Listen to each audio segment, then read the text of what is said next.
All of you, welcome to Education Networks new class. Students, हमारा lesson number 6 Maurya empire has finished. Today I will start new lesson 6 standard SS book भी विदेशियों के आक्रमण एवं उनका भारतीय संस्कृति में समावेश। आज की कक्षा में आपके साथ लेसन नंबर 7 के बारे में कुछ सब पॉइंट डिस्कस करूंगा। हमारा लेसन नंबर 6 फिनिश हो गया है, इसके 2 या 3 लेसन इस बुक की रिमेनिंग है, उसके बाद हमारी नेक्स्ट बुक स्टार्ट हो जाएगी। तो आज का जो हमारा विषय है लेसन नंबर टॉपिक हमारा लेसन नंबर 7 विदेशियों के आक्रमण उनका भारतीय संस्कृति में समावेश। इसके बारे में फ्यू पॉइंट्स मैं आपके साथ डिस्कस करूंगा। देखो जी, भारत का विदेशियों से संबंध मतलब फॉरेनरों से रिलेशन इंडिया का कि भाई और एंशिएंट पीरियड्स यानी प्राचीन काल से भारत का विदेशियों के साथ संबंध रहा है। 6वीं शताब्दी ईस्वी पूर्व में, 6वीं शताब्दी ईसा पूर्व में, मतलब 6वीं शताब्दी स्टार्ट उसकी में ईरान के राजा साइरस व डेरियस ने आक्रमण किया। कि भाई 6वीं शताब्दी ईस्वी पूर्व में जो ईरान के राजा थे, कौन से, साइरस और डेरियस ने आक्रमण किया भारत पर, और भारत के प्राचीन काल से ही विदेशियों से संबंध रहे हैं। जैसे कि हमारे लेसन का नाम भी है कि विदेशियों के आक्रमण व उनका भारतीय संस्कृति में समावेश, यानी विदेशियों के जो फॉरेनर थे उन्होंने इंडिया पर अटैक किए और उनका इंडियन कल्चर में जैसे कि समावेश होना, भारतीय संस्कृति में उनका समावेश। ठीक है। 6वीं शताब्दी ईसा पूर्व में ईरान के राजा कौन थे, साइरस और डेरियस ने आक्रमण किया 6वीं शताब्दी ईसा पूर्व में। उसके बाद क्या बताया गया, मध्य एशिया व उत्तर पश्चिमी भूभाग में, मध्य एशिया उत्तर पश्चिमी जो भूभाग था उसमें अनेक खानाबदोश जातियाँ रहती हैं जिनका कोई घर, खानाबदोश क्या होते हैं, इनका कोई परमानेंट एड्रेस नहीं होता, कभी इस प्लेस पर कभी अदर प्लेस पर, इस तरह अपने प्लेस चेंज करते रहते हैं और आपस में क्या करते हैं, उनमें संघर्ष में एक दूसरे से वो झगड़ती रहती थी।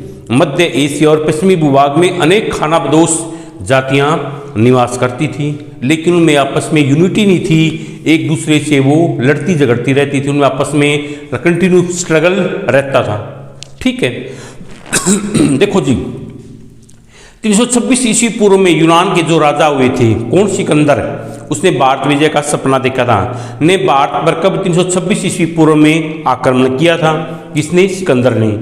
323 ईस्वी पूर्व में उसकी डेथ होगी, उसका भारत विजय का जो अभियान था, सपना था, वो पूरा नहीं, उसका वापिस अपने देश लौट गया सिकंदर।